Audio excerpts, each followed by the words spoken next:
आज का ये जो वीडियो है ये एक बहुत ही ज़्यादा रिक्वेस्टेड और बहुत ही ज़्यादा इंपॉर्टेंट टॉपिक है। आप कैंडिडेट की तरफ से मेरे पास बहुत रिक्वेस्ट आई कि सर ये जो पीएसयूज़ होते हैं जो कि क्लैट पीजी एग्जाम के थ्रू यहाँ पे भर्ती लेते हैं अपने पीएसयू लॉ ऑफिसर के लिए, इसका इंटरव्यू को हम कैसे टैकल करें? कौन सी ऐसी इंटर्नशिप्स हैं, कौन सी ऐसी चीज़ें हैं जो कि मुझे ध्यान में रखनी है, कौन से ऐसे स्किल्स हैं जिनके ऊपर मुझे वर्क करना है? तो इस वीडियो के अंदर मैं वंस एंड फॉर ऑल इस पूरे बात पे एक डिटेल वीडियो आपके लिए लेके आया हूं, तो इस वीडियो को लास्ट तक जरूर देखिए। साथ ही में अगर आपने संभव लॉ के चैनल को सब्सक्राइब नहीं करा तो जरूर से करिए, बिकॉज यहाँ पे हम लोग रोजाना क्लैट पीजी और उससे जुड़े हुए जो आपके पोस्ट ग्रेजुएट आपके टॉपिक्स होते हैं उनके वीडियोस लाते हैं। अपार्ट फ्रॉम दैट, अगर मान लो इस बार आप क्लैट पीजी एग्जाम की तैयारी कर रहे हो तो आप केवल 4899 में हमारे चैंपियंस कोर्स में एनरोल कर सकते हो, जिसके के अंदर हम लोग आपको पूरा का पूरा सिलेबस रिकॉर्डेड लेक्चर फॉर्मेट में खत्म करवा रहे हैं। अलॉन्ग विद दैट हम लोग आपको 70 फुल मॉक पेपर्स के साथ 50 सब्जेक्ट वाइज मॉक पेपर्स और रीसेंट और लैंडमार्क केसेस आपके जितने हैं पूरे के पूरे यहाँ पे खत्म करवा के दे रहे हैं। तो अगर आपको एनरोल करना है, आपकी पूरी तैयारी एकदम बढ़िया से एक वन स्टॉप सोल्यूशन चाहिए, आप एनरोल कर सकते हैं। इसके अलावा मैं एक चीज़ ये भी ऐड करना चाहूँगा कि एट संभव लॉ हम लोग ये भी कोशिश करते हैं कि जो हमारे स्टूडेंट्स हमारे कोर्सेज में एनरोल्ड हैं एक्सक्लूसिवली, उनको हम लोग जो हमारे पास्ट के स्टूडेंट्स रहे जिनका कि एज अ सिलेक्शन हो चुका है लॉ फॉर्म या आपके पीएसयूज के अंदर, उनसे साथ हम लोग आपकी वन ऑन वन कॉन्वर्सेशन करवाएं। हमारे काफ़ी ऐसे स्टूडेंट्स जो कि सिलेक्ट हुए हैं, तो अगर आपको उस चीज़ का भी बेनिफिट चाहिए तो भी आप हमारे कोर्सेज में एनरोल होकर यहाँ पे रह सकते हो। जैसे ही कोई वैकेंसी आती है हम लोग तुरंत वहाँ पे अपना जो यह चीज़ होती है अपना ये इंटरव्यू का या फिर मान लीजिए आपका वन ऑन वन सेशन का हम लोग वहाँ पे करवाते हैं। तो वो भी मैं आपको एक नॉलेज मैं चाह रहा था आपको मैं दूँ। अब इसके अलावा एक चीज़ और है कि ये जो वीडियो है ये एक फ़ॉलो-अप वीडियो है इस वीडियो का जो कि मैंने 3 महीने पहले बनाई थी, जिसमें कि मैंने डिटेल में बात किया था कि किस तरीके से आपको प्रिपरेशन करनी है और किस तरीके से आपको यहाँ पे पीएसयू के लिए जो स्कोर होता है, बाकी चीज़ें होती हैं, सिलेक्शन क्राइटेरिया वगैरह सब कुछ मैंने डिस्कस किया, तो उसको ज़रूर देखिएगा। फिर इस पे आप आइएगा वीडियो के ऊपर। अब यहाँ पे पहले बात करना शुरू करते हैं यहाँ पे कि जो टेस्ट होता है आपका पर्सनल इंटरव्यू का, ये वर्क कैसे करता है, जो अलग-अलग पीएसयूज़ हैं वो किस तरीके से यहाँ पे इस चीज़ को हैंडल करते हैं। अब देखिए जो आपका हर एक पीएसयू होता है ना, उनके अंदर ज़्यादातर पर्सनल इंटरव्यू को वेटेज मिलती है। अब देखिए पर्सनल इंटरव्यू में जनरली क्या होता है, पर्सनल इंटरव्यू में क्या होगा कि आपसे ना पहले वो लोग एक स्टेटमेंट ऑफ पर्पस भरवाएँगे, जिसमें कि वो लोग आपसे सारे के सारे आपकी डिटेल्स ले लेंगे कि भाई आप हो कौन? आपने कहाँ से डिग्री ली है? कितना इंटर्नशिप एक्सपीरियंस है आपका? कौन-सा आपका एरिया ऑफ इंटरेस्ट है जिसमें कि आपको ज़्यादा नॉलेज है? कौन-कौन सी ऐसी चीज़ें हैं जिसमें कि आपको एज़ अ टॉपिक इंटरेस्ट है? बाकी सब कुछ वो लोग पूछेंगे। उसके बाद उसके बेसिस पे आपका एक वन ऑन वन इंटरव्यू वहाँ पे लिया जाता है, जिसमें कि एक पूरा पैनल होता है। वो जो पैनल होता है उसमें अलग-अलग तरीके के आपके एक्सपर्ट्स होते हैं, जैसे कि मान लीजिए एचआर का एक कोई एक्सपर्ट हो गया, कोई एक्सपर्ट ऐसा हो गया जो कि मान लीजिए लीगल फील्ड से बिलॉन्ग कर रहा है, कोई ऐसा हो गया जो एडमिनिस्ट्रेटिव सर्विसेज से आके बैठा हुआ है। तो अलग-अलग जो वहाँ के एक्सपर्ट्स होते हैं वो वहाँ पे आपको लेते हैं, और ये जो एक्सपर्ट्स होते हैं ये आईएएस, पीसीएस लेवल के ऑफिसर्स होते हैं, बढ़िया इंडस्ट्री लीडर्स और एक्सपर्ट्स होते हैं। तो आपको बहुत ज़्यादा तैयार होके वहाँ पे जाना है। जब आप वहाँ पे बात कर रहे हो, आपको इस बात को मेक श्योर करना है कि आपकी जो बॉडी लैंग्वेज है, वो एकदम बढ़िया है। जो भी आप बोलो उसके अंदर क्लैरिटी होनी चाहिए। ऐसा ना लगे कि आप कोई भी चीज़ फेक कर रहे हो। जैसे मान लीजिए कई बार क्या होता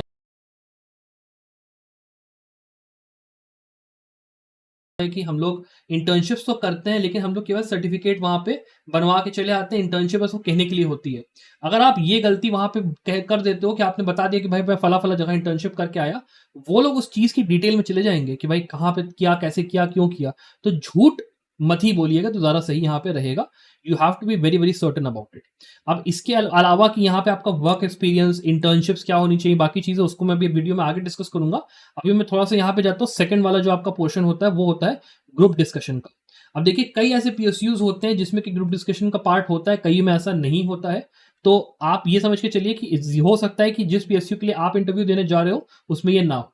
इसके अंदर क्या होता है कि आपको एक पर्टिकुलर टॉपिक दे दिया जाए, जैसे मान लो कि आपको बोल दिया गया कि सेम सेक्स मैरिज है, ठीक है? अब सेम सेक्स मैरिज के ऊपर एक ग्रुप डिस्कशन यहाँ पे होगा, जिसके के अंदर कई जो आपके साथ में जो कैंडिडेट्स होंगे वो भी अपनी बात रखेंगे, आप भी अपनी बात रखोगे। तो आपको मेक श्योर करना है अपनी बात रखते हुए कि आप बहुत ज़्यादा वहाँ पर ऐसा नहीं फ़ील करवाओ कि आप बहुत नॉलेजेबल हो, आप बहुत ज़्यादा दूसरों को पुश कर रहे हो कि भाई तुम जो है आउट ऑफ टर्न कैसे बोल रहे हो, मैं तुमसे ज़्यादा जानता हूँ, वो नहीं दिखाना है। आपको ये चीज़ दिखानी है कि आप कन्वर्सेशन को लीड कर सकते हो, आपको टॉपिक का नॉलेज है, आप अपने टॉपिक को अच्छे से समराइज़ करके टोनल आपकी जो क्वालिटी है वो अच्छी है, आप पर्सुएसिव हो, आपको ये पता है कि एक लॉजिकल और कोहेरेंट मैनर क्या है, एक आर्गुमेंट को प्रेज़ेंट करने का कि स्टार्टिंग है, फिर उसके मेरिट्स हैं, फिर उसकी एंडिंग और कंक्लूजन अच्छा है। इस तरीके से आपको वहाँ पे करना और थोड़ा-सा डिबेट लाइक माहौल अगर वहाँ पे बनता है, तो वहाँ पे जो दूसरे लोग कोई पॉइंट अगर रख रहे हैं और मान लो वो पॉइंट से आपके डिफरेंशिएट कर रहा है, तो आपको ये नहीं करना है कि आप एकदम ही भिड़ जाओ। आपको बैलेंस के साथ काम करना है, आपको बहुत ही रिस्पेक्टफुली यहाँ पे डिसएग्री करना है कि हाँ भाई, तुम्हारा ये पॉइंट तो सही है, लेकिन मैं यहाँ पे इस चीज़ को लेके ये बोलूँगा कि ये चीज़ सही है। तो इस तरीके से यहाँ पे ग्रुप डिस्कशन काम करता है। इसके ऊपर भी एक डिटेल वीडियो अगर आप चाहोगे कैसे ये सब चीज़ें वर्क करती है, मैं लेके उसके लिए भी आ सकता हूँ। उसके बाद जो तीसरी चीज़ कभी-कभी बहुत रेयर होता है कि ये वाला काम हो, वो होता है ग्रुप टास्क का। इसमें ये लोग क्या करते हैं ना, इसमें ये लोग आपको एक प्रॉब्लम दे देंगे कि एक भाई पर्टिकुलर यहाँ पे मामला हो गया, जैसे मान लो कि लैंड एक्विजिशन इन लोगों को करना था, पीएसयू को किसी मान लो जैसे ओएनजीसी है, ओएनजीसी को कहीं पे लैंड एक्वायर करनी है। अब यहाँ पे वो प्रॉब्लम दे देंगे कि भाई ये फला-फला ज़मीन के साथ ये प्रॉब्लम है, जो वहाँ पे जो लैंड जिन बंदों की है, वो बंदे इस तरीके से यहाँ पे उस चीज़ को कह रहे हैं कि हम नहीं देंगे, ये होगा, वो होगा। तो आपको वहाँ पे एक पूरा ग्रुप थिंकिंग सारे कैंडिडेट्स के साथ मिलके ये यहाँ पे प्रेज़ेंट करना होगा, एक पूरा केस स्टडी बनानी पड़ेगी कि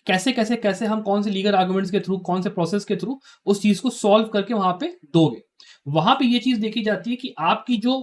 स्किल्स हैं एज़ अ लॉयर, कि आप किस तरीके से दूसरों से बात कर रहे हो, किस तरीके से आप कोई काम निकलवा रहे हो सकता है आपको टीम से बाँट दिया जाए, हो सकता है मतलब मल्टीपल सिनेरियोज़ हो सकते हैं, किस तरीके से ये सब चीज़ें वर्क करती हैं। बट ये जो टास्क होता है, ये काफ़ी हद तक रेयर होता है। इसमें आपका ये देखा जाता है कि आप एज़ अ इंडिविजुअल अगर मान लो एक रियल सिनेरियो में खड़े होते हो, तो आप किस तरीके से रिएक्ट या बिहेव करोगे, बिकॉज़ जो पीएसयूज़ होते हैं, उनके अंदर मल्टीपल तरीके के यहाँ पे काम होते हैं, चीज़ें होती हैं, जिसके के हिसाब से वहाँ पे आपको टेस्ट किया जा रहा है। अब अगर हम लोग इस चीज़ पे भी थोड़ा-सा ध्यान दें कि ये जो जितनी चीज़ें होती हैं, ज़्यादातर यहाँ पे पर्सनल इंटरव्यू वैसे तो होता है, कुछ जिसमें ग्रुप डिस्कशन भी होता है, और इसकी जो होती है ना परसेंटेज डिसाइडेड होती है। जैसे मान लीजिए अगर मैं एग्ज़ाम्पल ले रहा हूँ, तो पीजीसीआईएल जैसे हो गया। अब वहाँ पे क्या हो गया पावर ग्रिड में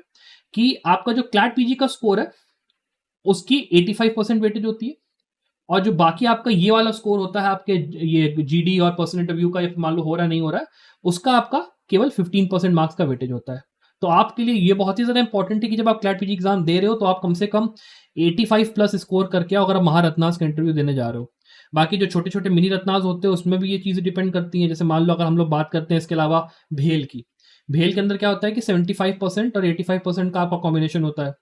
ठीक है, 75% और 25% का कितने मार्क्स इतने वो चीज़ें आ रही हैं। अब जैसे मान लीजिए हम लोग एनटीपीसी की बात करते हैं, तो एनटीपीसी के अंदर ये अभी तक बताया ही नहीं गया कि किस तरीके से वो लोग यहाँ पे एडजस्ट करते हैं, तो वो लोग थोड़ा-सा सीक्रेटिव रहते हैं इस अबाउट में। तो ये सारी चीज़ें थोड़ी-सी देखने वाली हैं कि किस तरीके से मार्क्स डिस्ट्रीब्यूशन है, कैसे है, क्या है। तो कुछ मतलब आपके जो पीएसयू के वो होते हैं, उनके अंदर आपको हो सकता है कि आसानी पड़े, बिकॉज़ मान लो मार्क्स आपके थोड़े से 19-20 कम भी आए हैं, तो आपका ज़्यादा अच्छा चांस है कि आप वहाँ पे सिलेक्ट हो जाओ। और कुछ आपके ऐसे पीएसयूज़ होते हैं जो कि रिटन वाले पोर्शन को ज़्यादा यहाँ पे वेटेज अपना देंगे। तो वहाँ पे अगर मान लो कॉन्फ्लिक्ट है 2 कैंडिडेट्स के बीच में कि दोनों कैंडिडेट्स के मार्क्स इवन आए, बराबर आए, तो जो रिटन वाला पोर्शन होगा क्लैट पीजी के मार्क्स का, उसको ज़्यादा वेटेज मिलेगी कि वो बंदा पहले आएगा। बाकी बंदों को या तो वो लोग वेट लिस्ट में डाल देंगे, या फिर वो लोग कह देंगे कि भाई तुम लोग जाओ, तुम लोग का फिर अब इस बार नहीं हुआ। और जो मान लो वेटलेस वाला ऐसा बंदा है जिसको सिलेक्शन होना है, तो उसको हो सकता है वो लोग बुला लें कि मान लो कोई ऐसा कैंडिडेट था जिसने कि अपनी सीट छोड़ दी, या उसका पीसीएसजे में सिलेक्शन हो गया, कुछ और हो गया, तो वो अपना होता रहता है। इसके बाद मैं अगर थोड़ा सा ये बात करूं कि आपके जो इंटरव्यू की प्रिपरेशन है, उसमें आपको क्या-क्या चीज़ें करनी है पर्सनल इंटरव्यू के लिए स्पेसिफिकली, बिकॉज़ वही सबसे इंपॉर्टेंट पार्ट है। बाकी जो आपका ग्रुप डिस्कशन, ग्रुप टास्क वगैरह चीज़ें, ये सब ऐसी हैं जो कि पर्सन टू पर्सन डिपेंड करती है, पर मेनली जो है उसका मैं बता देता हूँ। सबसे पहली चीज़ ये है कि आपको अपने आप को अपडेटेड रखना पड़ेगा करंट अफेयर्स और जो लीगल डेवलपमेंट्स हो रही हैं उसके साथ इंडिया के अंदर, ठीक है? आप बेसिकली जब क्लैट पीजी एग्जाम की तैयारी कर रहे हो, वैसे भी आप मोस्टली जो आपके रीसेंट केस लॉज होते हैं, लैंडमार्क डिसीजंस होते हैं, बाकी चीज़ें वो आप पढ़ते हो, तो ये वाला पोर्शन आपने कहीं न कहीं साध के रखा हुआ है। लेकिन जो कि क्लैट एग्जाम और इस इंटरव्यू के बीच में गैप होता है 5-6 महीने का, या मान लो जैसे भी अपना आ रहा है नोटिफिकेशन, आपको अपडेटेड फिर भी रहना है, बिकॉज़ एट एनी टाइम आपसे वो लोग क्वेश्चन दाग सकते हैं। उसके लिए आपके लिए सही रहेगा कि आप न्यूज़पेपर या जो आपके ब्लॉग्स होते हैं, सीसीओ, एससीओ, वो सब चीज़ें, उस पे आप अपनी निगाह रखो और उसकी प्रैक्टिस भी करो। लोगों से जब भी मान लो अभी दोस्तों से मिल रहे हो, कभी अपने फैकल्टी से या किसी से भी मिल रहे हो, अपने टीचर्स से या किसी से, उनसे डिस्कशन करो इन टॉपिक्स पे, जिससे कि आपको भी थोड़ा-सा नया सीखने मिलेगा, बिकॉज़ वो भी आपको नए पॉइंट्स बताएँगे और आप खुद भी उस चीज़ के ऊपर काम कर सकते हो। उसके अलावा इस चीज़ के ऊपर भी रिसर्च करके जाइएगा कि जो आपका पीएसयू होता है, वो यहाँ पे कौन से भैया बिज़नेस एक्टिविटी करता है, उसका मिशन क्या है, उसका विज़न क्या है, वैल्यूज़ क्या हैं, अचीवमेंट क्या है, चैलेंजेस क्या है, सारी चीज़ें उनके सोशल मीडिया पेजेज़, उनके ऑफिशियल वेबसाइट, वहाँ पे जाके एकदम छाक मतलब एकदम खाक छान मारी है। बिकॉज़ वहाँ पे वो पीएसयू आपको ये देख रहा है कि हाँ भाई, आप जो खड़े हो, आपको हमें क्यों हायर करना है? हमें तुम कन्विंस करो। और आप उनको तभी कन्विंस कर पाओगे जब आप उनके बारे में उनसे भी ज़्यादा जानोगे। एक-एक चीज़ पता होनी चाहिए। कौन से एरियाज़ ऑफ लॉ में वर्क करते हैं, कौन से अभी करंट में मान लो केसेस पेंडिंग है या कुछ उस तरीके का है, वो पता होना चाहिए। कौन से ऐसे आपके चीज़ें हैं जैसे फाउंडिंग कब हुई थी, कि कौन से ऐसी वैल्यूज़ है जिसके ऊपर ये पर्टिकुलर ये आपका पीएसयू काम करता है। कौन क्या उसका जो ऑर्गेनाइजेशनल स्ट्रक्चर है वो किस तरीके का है कि भैया हेड कौन है, लीगल डिपार्टमेंट में कौन-कौन है, कैसे है, क्या है? थोड़ा-सा ये सब चीज़ें ना आपको काफ़ी फ़ायदा करेंगी, ये शो करेंगी कि आप कितने इंटरेस्टेड हो उस जॉब के अंदर, दैट इज़ वेरी इंपॉर्टेंट। उसके अलावा आप इस चीज़ का ध्यान रखिए कि आप जो एक कुछ कॉमन आपके इंटरव्यू क्वेश्चन्स होते हैं ना, जैसे कि भाई आप अपने आप को जैसे आपसे कह दिया कि भाई अपने आप को इंट्रोड्यूस करो। तो आपको इंट्रोडक्शन तुरंत आपको बताना है कि मैं फला-फला मेरा नाम है, मैं इस कॉलेज से आया, मेरा ये वर्क एक्सपीरियंस है, मैं यहाँ पे इसलिए खड़ा हूँ बिकॉज़ मैं इसलिए यहाँ पे जॉब चाहता हूँ, ये मेरा वो है, मेरी स्ट्रेंथ, मेरी वीकनेस, मेरे गोल्स, ये सारी चीज़ें। आपका जैसे इसमें भाई मैंने लिखा स्ट्रेंथ्स क्या है आपकी, भाई मैं एक अच्छा मतलब नेगोशिएटर हूँ, मैं अच्छे से बात कर सकता हूँ लोगों से। मेरी वीकनेस ये है कि मैं शायद बहुत ज़्यादा गुस्सा करता हूँ या ऐसा हो सकता है कि मतलब कुछ भी ऐसा जो कि ऐसा ना लगे कि आप बहुत ज़्यादा यहाँ पे मतलब अपनी बुरी वीकनेस बता दे रहे हो लेकिन थोड़ा-सा बैलेंस करके आपको चलना है, मतलब इसको एक नॉर्मल इंटरव्यू को आपको जैसे आप तैयारी करते हो नॉर्मल इंटरव्यू की, मान लो कि जॉब इंटरव्यू ऐसे वो है, उसकी तरह आपको इसको तैयारी करके जाना है, ठीक है? उसके अलावा आपके जो करियर गोल्स होते हैं कि जो आपका पीएसयू है, उसके अंदर आपकी जॉब लगी, तो आप अपनी जॉब वहाँ पे मेंटेन करोगे, आप क्यों वहाँ पे काम करने के लिए एक्साइटेड हो, ये चीज़ मत डिस्क्लोज़ करना या मत बोलना। मान लो कुछ ऐसे स्टूडेंट्स होते हैं जो कि पीएसयू की तैयारी करते हैं, एग्ज़ाम के लिए अपना गए, क्लैट पीजी का दिया, इंटरव्यू में आ गए, लेकिन उनका अल्टीमेट गोल होता है जुडिशरी में जाना। या फिर मान लो वहाँ पे उनका अभी बस टाइम पास करे यूपीएससी में जाना है, ये काम मत करना। ये चीज़ मत डिस्क्लोज़ करना उनके सामने कि आप ये अल्टीरियर थोड़ा-सा आपका एक बड़ा गोल इसमें है, बिकॉज़ उससे उन लोग को ये लगता है कि भैया देखो, आज हम लोग यहाँ पे बैठ के सिलेक्शन कर रहे हैं, फिर कल ये बंदा आएगा सिलेक्शन पाएगा, फिर ये भाग जाएगा। हर हमको अगले साल या फिर हायरिंग करनी पड़ेगी, तो ऐसे बंदे को हमको रखने का फ़ायदा है नहीं, हम इसको वो नहीं करेंगे। आपको ये चीज़ को स्पेसिफ़िक ध्यान रखना है कि बिल्कुल मेंशन मत करिएगा कि मेरा आगे का ये है, पीछे का वो है, वो सब कुछ नहीं। केवल आए हो, पीएसयू में अपनी जॉब आपको चाहिए, भैया पीएसयू मेरा भगवान, पीएसयू मेरा माई-बाप, सब कुछ वही है और कोई कुछ नहीं है, ठीक है? दुनिया संसार में कुछ नहीं है। इस चीज़ का बहुत अच्छे से ध्यान रखिएगा। अपार्ट फ्रॉम दैट, आपको यहाँ पे थोड़ा-सा जैसे सिचुएशनल या बिहेवियरल क्वेश्चन्स जो होते हैं ना, वो भी आपसे थोड़े-से पूछे जा सकते हैं, जिसमें कि आपको एक सिचुएशन दे दी जाएगी कि ये फला-फला-फला जो एम्प्लॉयी था, इसको यहाँ पे निकाल दिया गया कंपनी से या फिर पीएसयू में से। अब इसने आर्बिट्रेशन ट्राइब्यूनल में या फिर अपना एडमिनिस्ट्रेटिव ट्राइब्यूनल में इस चीज़ को चैनल करा है। अब आप चैलेंज जब हुआ है तो उसके अंदर आप किस तरीके से आर्गुमेंट्स को रखोगे, किस तरीके से आप प्रॉब्लम को सॉल्व करोगे, कैसे आप क्या करोगे, वो टाइप के सिचुएशंस आपको दिए जाएँगे। तो वहाँ पे आपकी जो नॉलेज होती है ना,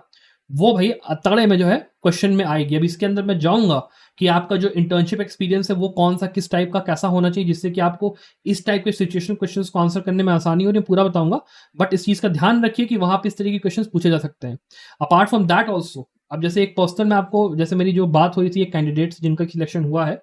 उन्होंने मुझे ये चीज़ भी बताई कि वहाँ पर ना आपकी जो पर्सनल चीज़ें होती हैं कि भाई आप 10th में आपने कैसे वो करा, 12th में आपने क्या वो करा, आपने स्कूल में कैसा रहा, या फिर आपने लॉ किस लिए सिलेक्ट करा, या फिर आपके पेरेंट्स के बैकग्राउंड पे थोड़ा-सा वो लोग चले जाएँगे कि क्यों आपके जो पेरेंट्स हैं उन्होंने आपको कैसी मतलब अपब्रिंगिंग कैसी रही, आपका एक्सपीरियंस कैसा रहा? ये भी हो सकता है पूछें कि आपने लॉ करने का वो क्या था, क्या आपके पेरेंट्स इसके लिए एग्रीड थे, डिसएग्रीड थे? आज मतलब आप समझ सकते हो ना कि वो लोग काफ़ी डीप में जाते हैं चीज़ों को लेकर, तो आपको हर तरीके के सिचुएशन या क्वेश्चन के लिए तैयार रहना है। सो जस्ट मेक श्योर कि आप मेंटली प्रिपेयर्ड हो यहाँ पर इस पर्टिकुलर चीज़ को हैंडल करने के लिए, और ये बात जान के चलिए कि जो वहाँ पे पैनल होता है, वो पैनल काफ़ी ज़्यादा अच्छा है। जनरली होता क्या है कि जैसे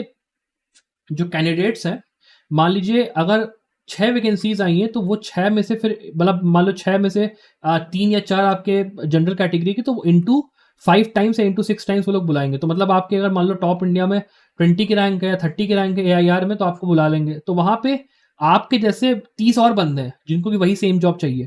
तो आपको इस चीज़ को मेक श्योर करना है कि आप उनसे बेटर कैसे हो, बिकॉज़ वो जितने आपके स्टूडेंट्स हैं, वो सबके सब यहाँ पे पीसीएस जेईई का एग्ज़ाम दे के या लॉ का आपके बाकी जगहों का एग्ज़ाम उन्होंने दिया है, वो भी अच्छे से यहाँ पे खिलाड़ी अच्छे हैं, तो आपको भैया उनसे बेटर साबित करना है अपने आप को, तो कैसे करोगे, क्या करोगे, उसके लिए आपको बहुत मेहनत करनी है। इसके अलावा जो एक कुछ बेसिक चीज़ें होती हैं, उनका भी जैसे मैं बताऊँ कि आपको पहली बात तो कॉन्फिडेंट और पोलाइट रहना है इंटरव्यू के दौरान। ये मत शो करिएगा कि मैं आपसे ज़्यादा जानता हूँ या आप बहुत घमंडी साउंड कर रहे हो, वैसे काम मत करिएगा। प्रोफेशनली ड्रेस करिएगा और अपने जो भी नेसेसरी डॉक्यूमेंट्स हैं वो लेके जाइएगा। ये मत करिएगा कि आप डॉक्यूमेंट भूल गए, तो उससे ये साबित होता है कि आप क्लमज़ी हो या आप रिस्पॉन्सिबल नहीं हो। वो सब चीज़ें नहीं होनी चाहिए। That is very, very important, बहुत ही क्रूशियल होता है यहाँ पे इस तरीके के इंटरव्यूज़।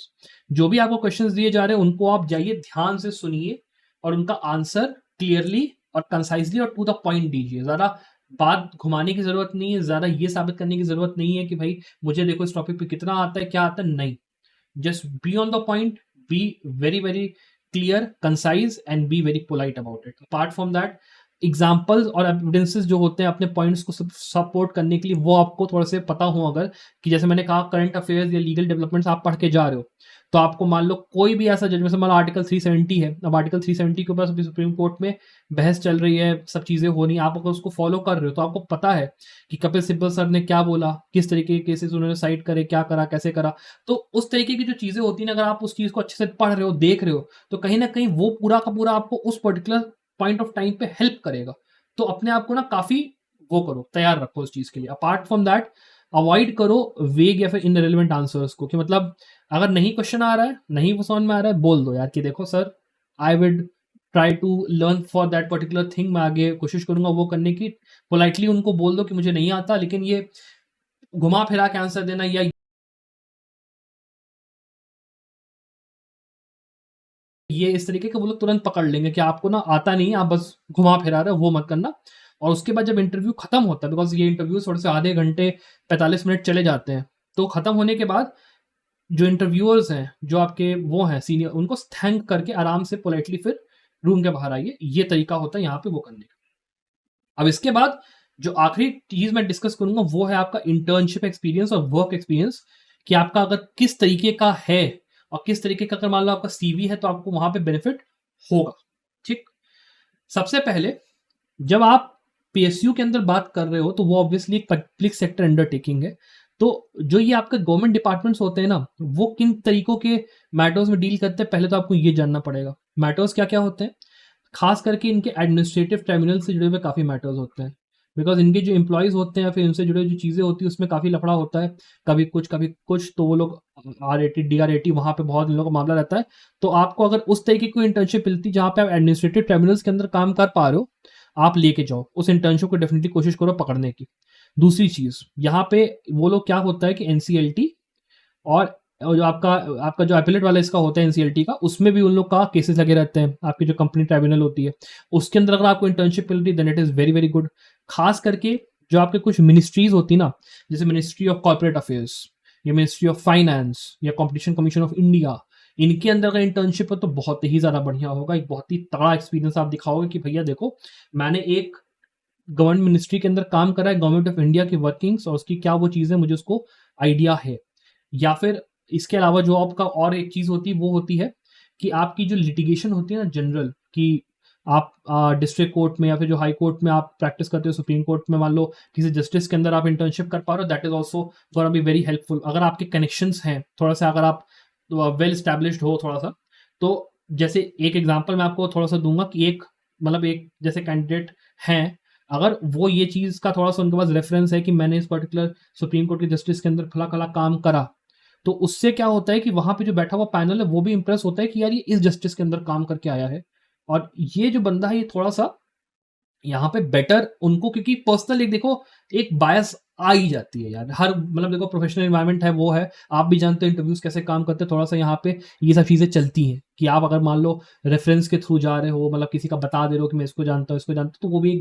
एक मैटर जरूर करता है। तो किसी बड़े वकील के यहाँ अगर आपकी इंटर्नशिप हो, जो कि वो हो, या फिर किसी जस्टिस अच्छे किसी जस्टिस के अंदर इंटर्नशिप, तो बहुत मैटर करेगी, बहुत फायदा करेगी, ध्यान रखो। तो डिस्ट्रिक्ट कोर्ट के अंदर मैं इसलिए बोल रहा हूँ बिकॉज डिस्ट्रिक्ट कोर्ट्स के अंदर जो आपके काम होते हैं ना, कि किस तरीके से वहाँ पे कॉस्ट देखी जाती है, ड्राफ्टिंग प्लीडिंग कैसे होती है, किस तरीके से स्टेप्स फाइल होते हैं, बाकी चीज़ें जो होती है, वो अगर आपको आता है तो कहीं ना कहीं जब आप एज अ लॉ ऑफिसर वहाँ पे अपॉइंट होगे, तो ऑब्वियस सी बात है कि भाई आपको यही सब काम थोड़ा बहुत देखना तो पड़ेगा। और नहीं भी देखोगे तो आपके जो लॉयर्स होंगे जो कि उनके साइड बाय साइड काम कर रहे होंगे, मान लो किसी डिपार्टमेंट का किसी उसके जो कि डिस्ट्रिक्ट कोर्ट के अंदर है, ऑब्वियस सी बात है भाई आपको अगर वहाँ पे एक्सपीरियंस, आपको बहुत ये चीज़ मैटर करेगी, देखने वाली बात है। इसके अलावा भी अगर मैं बात करूँ तो आप जैसे मान लो कुछ आपके रिसर्च और ड्राफ्टिंग और जो प्रैक्टिकल सॉल्यूशंस वाले होते हैं, जैसे मान लो आपके थिंक टैंक्स होते हैं, जैसे पीआरएस हो गया या फिर जो बाकी थिंक टैंक्स होते हैं, जहाँ पे पॉलिसी रिसर्च का काम होता है, या फिर जहाँ पर एक तरीके से देखा जाए कि आपको लॉ के पॉइंट ऑफ व्यू से डीप अंडरस्टैंडिंग और वो सब चीज़ें मिलती हैं, उनको ज़रूर आप कोशिश करो वहाँ पे पकड़ने की, बिकॉज़ वो क्या होता है कि एक अलग आपको पर्सपेक्टिव देता है, सोचने का, एनालिटिकल थिंकिंग आपकी बहुत तगड़ी डेवलप करता है कि यार ये जो चीज़ है पर्टिकुलर, इसके ऊपर कितने तरीके, कितने आयाम हो सकते हैं कि आर्गुमेंट यहाँ पे मैं प्लेस करूँ। बिकॉज़ ये सब चीज़ें जो आपका पर्सनल इंटरव्यू या फिर जो जीडी होता है ना, उसमें आपकी जो कोहेरेंस होता है, उसको ये कहीं न कहीं रिफ्लेक्ट करता है, साफ-साफ रिफ्लेक्ट करता है। तो कोशिश यही होनी चाहिए कि उस तरीके के मैटर्स में आपको अगर थोड़ा-सा एक्सपीरियंस हो रिसर्च का या उसका, अगर ड्राफ्टिंग का, तो आप अगर अपने लॉ स्कूल में, तो वहाँ पे भी कोशिश करिए वहाँ पे अप्लाई करने का। अपार्ट फ्रॉम दैट, जैसे आपके लॉ फर्म्स होते हैं, लॉ फर्म्स के अंदर भी अगर आपकी इंटर्नशिप है, तो ये बहुत ज़्यादा बेनिफिट करेगा, बिकॉज़ जैसे मैंने कहा एनसीएलटी और ये सब में जो होता है आपका, यहाँ के जो अपना काम होता है, ये सब लॉ फर्म्स, ये सब मतलब आपके जो पीएसयूज़ होते हैं वो करते हैं। तो अगर आपको उस चीज़ का लॉ फर्म्स में अच्छे, मान लो आप किसी टियर 1 लॉ फर्म में आपने इंटर्नशिप करी है, या फिर एक चीज़ ये भी है कि अगर मान लो, मतलब ये थोड़ी-सी ऑफ द टॉपिक बात है कि अगर एज़ अ कैंडिडेट आप किसी अच्छे कॉलेज से या फिर एनएलयू से बिलॉन्ग करते हो, तो वो भी एक मैटर आपका थोड़ा-सा आपके फ़ेवर में इसलिए जाता है, बिकॉज़ जो एनवायरनमेंट होता है वहाँ का शुरुआत से इस तरीके का होता है कि कॉर्पोरेट लॉ में आपको ट्रेन किया गया है। साथ में वो नहीं भी अगर मान लो वो चीज़ है, तो कहीं न कहीं आपने इतनी सारी इंटर्नशिप्स करके रखी हुई हैं। साथ में क्या होता है कि मैं वैसे भी स्टूडेंट्स को ये चीज़ के लिए बहुत बोलता हूँ कि प्लीज़ अपने कॉलेज लाइफ़ में मूट कोर्ट्स, जो आपके रिसर्च आर्टिकल प्रेज़ेंटेशंस होते हैं, उनमें जाइए, या फिर ट्रायल मॉक्स होते हैं, ट्रायल आपके एडवोकेसी या फिर कॉम्पिटिशन्स होते हैं, उनमें ज़रूर जाइए, डिबेट्स में ज़रूर जाइए, बिकॉज़ उससे आपकी जो एबिलिटी होती है ना बोलने की, बात करने की, वो बहुत ज़्यादा डेवलप होती है। जैसे एक मैं एग्ज़ाम्पल आपको दूँगा, थोड़ा-सा अनरिलेटेड एग्ज़ाम्पल, जैसे मोहम्मद तौफीक थे अभी हमारे यहाँ, उन्होंने इंटरव्यू, आप फ़ॉलो करिएगा, आईआईटी खड़गपुर उनका सिलेक्शन हुआ। What he used to do is कि वो जो अपने जूनियर्स होते थे, फिर जो उनके साथ के स्टूडेंट्स होते थे, उनको वो पढ़ाते थे, लॉ पढ़ाते थे, बाकी चीज़ें पढ़ाते थे। उससे उनका कितना ज़्यादा, पहली बात तो रिफ्रेश हुआ अपनी नॉलेज, उसके साथ में उनकी जो पूरी एक लीगल फाउंडेशन बनी, और वो बनी, वो कितनी स्ट्रॉन्ग थी। और वो कहीं न कहीं उनकी कम्युनिकेशन स्किल पे काम करने की वजह से कहीं न कहीं उनका सिलेक्शन वहाँ पे हुआ है। इस चीज़ का ध्यान रखिए। So it is very important, मैंने आपको बता दिया कि किस तरीके के आपको इंटर्नशिप एक्सपीरियंस अगर आपके पास है, तो आपको बेनिफिट करेगा, क्या-क्या चीज़ें ऐसी हैं जो कि आपके फ़ेवर में काम कर सकती हैं। साथ ही में कहाँ पे इंटर्नशिप करने, ना करने से, वो करने से यहाँ आपको फ़र्क पड़ेगा। अपार्ट फ्रॉम दैट, अगर मान लो आपको कोई भी क्वेश्चन है रिगार्डिंग कि भैया इंटरव्यू की प्रिपरेशन कैसी करनी है, क्या करनी है, आप कमेंट्स में मुझे नीचे बताओ। अपार्ट फ्रॉम दैट, हम लोग संभव लॉ में ये भी कोशिश करते हैं कि जो स्टूडेंट्स हमारे कोर्सेज़ में एनरोल्ड हैं, वो हैं, उनके लिए हम लोग थोड़ा-सा वेबिनार्स भी कंडक्ट करेंगे अभी इन फ्यूचर, जहाँ पे हम लोग जो लॉ ऑफिसर्स बन चुके हैं हमारे स्टूडेंट संभव लॉ के, जो सक्सीड कर चुके हैं, उनको हम लोग डायरेक्ट बुलाएँगे और आप उनसे वन ऑन वन कन्वर्सेशन कर सकते हो। तो अगर आपको वो भी करना है, you are most welcome to try that out. Apart from that, I wish you the very, very best of luck for your future success. Bye.